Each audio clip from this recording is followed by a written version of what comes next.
Everyone is familiar with Dragon Ball Z, the story of Goku, a pure-hearted martial artist with a Saiyan heritage who sets out to gather the Dragon Balls. Starting as a young boy with a tail, Goku trains with legendary masters, forms lifelong friendships, and repeatedly saves the Earth from escalating threats. As his enemies grow stronger, so does Goku, unlocking iconic transformations and even godlike powers. Throughout it all, the story centers on themes of unbreakable bonds, personal growth through relentless training, and the drive to protect loved ones from any danger. However, if you were to shift the perspective, for example to Raditz, his brother, it's rather humorous. For a moment, let's imagine yourself as Raditz, a lower class Saiyan warrior, one of the last few remaining Saiyans. You are arrogant, ruthless, and only believe in power. You feel special as one of the few remaining Saiyans left. It just so happened that you, alongside the prince and a few others, have survived the extinction event of your race. By not being there when it happened, of course. You've been growing up alongside Nappa and Vegeta, and you three have been conquering planets one after another, sending them off and growing stronger in the process. One day, though, a world proves too difficult to conquer with you three alone. So that's when you remember. You had a brother as well. Yeah, but he was just gonna be a lower class warrior. Wait, I think Mom said she sent Kakarot off the planet in a pod, though. So you make your way to a planet called Earth. Upon landing, you're greeted by the pinnacle of human specimen, Farmer with a shotgun. Luckily for you, the farmer doesn't realize his full potential and you manage to take him out with ease. Seeing how weak the planet's populace is, you grow frustrated. There is no excuse for Kakarot, this planet should have been conquered long ago. You check your scouter and notice someone with a high power around. So you decide to go check it out, only to come face to face with a green individual. Damn, that's not Kakarot. The green man decides to attack you, but aside from dirtying up your armor, it doesn't even leave a scratch on you. Not like a little dirt will make a difference anyways. I'd hate to imagine the stink of your armor after such a long trip to Earth. Anyways, as you're about to show him who's top dog, your scouter goes off. There's another great power on this planet, surely this one has to be Kakarot. So you make your way there. Upon arriving, you are harshly greeted by your brother, a young female, an old man, a bald man, a child, and a turtle. What an odd bunch. You instantly recognize Kakarot. The way he resembles your father is almost uncanny. However, he doesn't seem to recognize you. You scold him for his negligence and lack of conquering this planet. That's when the little bald man gets too close, yapping away until you give him a nice good slap with your tail. That's when they figure out who you are, but Kakarot still seems confused and is adamant that his name is not Kakarot. You start to explain the situation, that he is a Saiyan warrior just like you, but he doesn't remember. You wonder, has he always been this dumb? No, he must have hit his head as a child or something. How could he not remember his birthright? You try and jog his memory by telling him of his objective to wipe off humanity. It should have been so easy for him, especially if he used the Earth's moon to transform. That's when you notice, where the fuck is his tail? He mentions that it was removed long ago. What an idiot. He just lost the only way to transform, losing the ability to use his full power. This fool literally nerfed himself. Growing aggravated, you decide to give him an ultimatum. Because you've seen those work in the past, especially when Frieza gives one. Still, you're not one to be deterred. You decide to show him the consequences of his insolence. With lightning speed, you snatch the young boy by his collar and hit Kakarot in the stomach. The boy screams and you deliver your ultimatum once more, but Kakarot's stubbornness persists. So you do what any warrior of your caliber would. You leave, but not alone.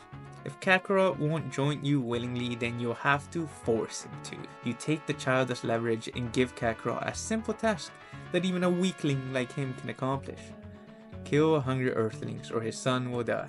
You hope he comes through, as it would suck to hurt your only nephew. So you take your leave to a secluded location. The young boy still in your grip. This trip has not turned out the way you've expected.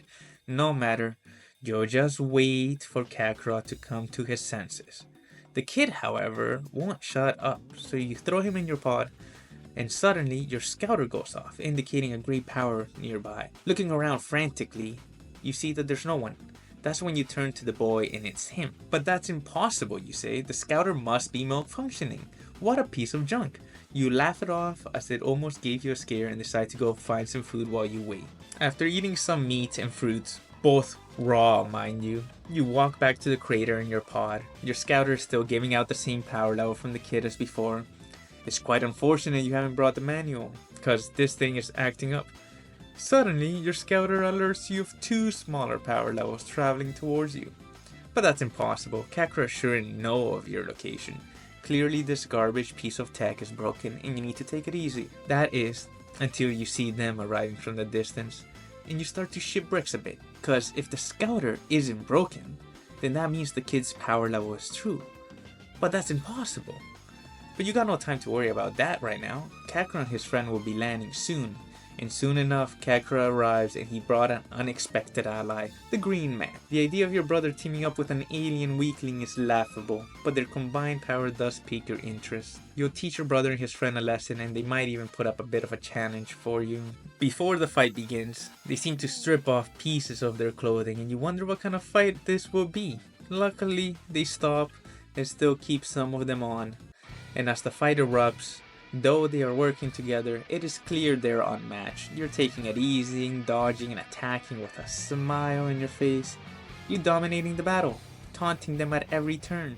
These two are nothing compared to you, a Saiyan warrior who has seen countless battles across the galaxy. They decide to devise a plan. Kakarot charges in headfirst at you alone while the Green Man holds 2 fingers to his forehead. How peculiar. You notice with your scouter that their power levels are increasing. Your smile fades as you're starting to sweat a bit. It's not long until you subdue your brother temporarily, only to face the Green Man with an attack too powerful to block. Luckily for you, he hasn't practiced aiming much and you're able to dodge out of the way. Now that you've seen their trump card, no way they'll catch you standing still for that again. You decide to show him an attack of your own and as you're about to launch it, you feel one of the most uncomfortable pains you've ever imagined. Kakarot is grabbing your tail. First of all, gross, you don't touch another Saiyan's tail. Second of, he has you on a tough position, on your stomach while he holds you with a deadly grip. You have no choice but to lie and beg your way out of this situation. You lie through your teeth, telling your brother that you only wanted him to join and you weren't serious about killing everybody or blowing up the planet. You also promise that you will leave the planet immediately if he lets go. All the while you hear the Green Man shouting at Kakarot. Clearly he sees through your lie. Luckily for you, your brother's a bigger fool than you thought and lets go of your tail. You decide it's time to end this. And you're not above killing your own brother. So you knock him away and step on his chest with full force. You can hear the cracks from his ribs as you put more pressure. As you're about to throw the finishing blow, your scouter starts alerting you of a greater power nearby. You frantically look around again, but see no one. You turn to the pod when suddenly you see it explode. Emerging from the smoke, you see the child.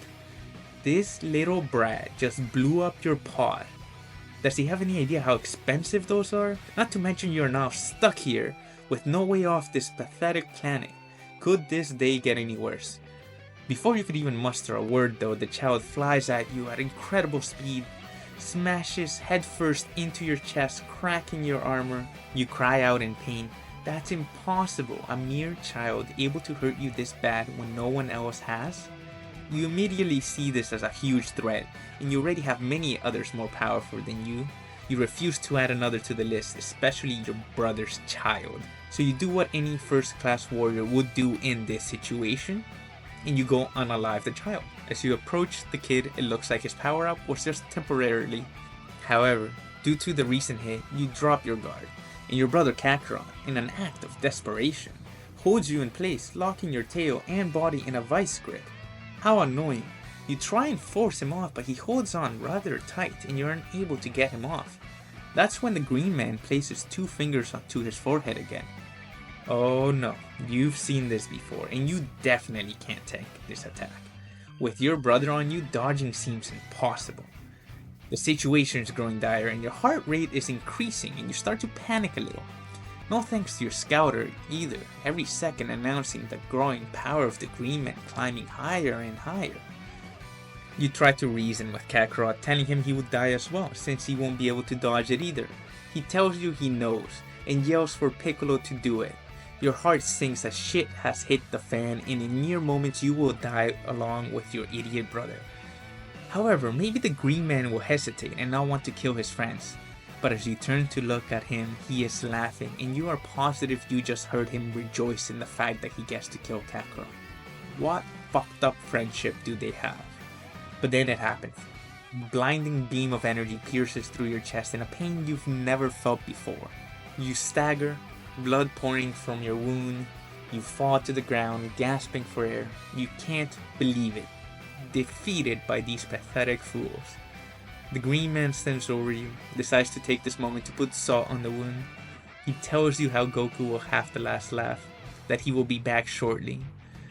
You ask how, and he actually tells you how, the fool. He tells you about the Dragon Balls and how they can grant wishes. This Green Man is a greater fool than Kakarot. You start to laugh as you know something he doesn't, so you fill him in. You tell him that the neat little devices on the side of your head act as a transmitter, among many other things. The other two Saiyans will come here and kill you all. You laugh while coughing up blood. You don't even care you're dying as things are looking very hopeful for you. Your brother, still alive somehow, asks when they will arrive. You decide to tell him, as it will add to the horror as they count down the days. 1 year, you say. As you laugh some more, you mention that the other two Saiyans are much stronger than you. They will gather the Dragon Balls and kill you all, and they'll bring you back. You just hope you get to see the destruction before it goes down. You are so confident that they will come and get you, it's only a matter of time. With your dying breath you utter, not everyone can have the last laugh. And as you fade off, knowing that Vegeta and Nappa will wish you back.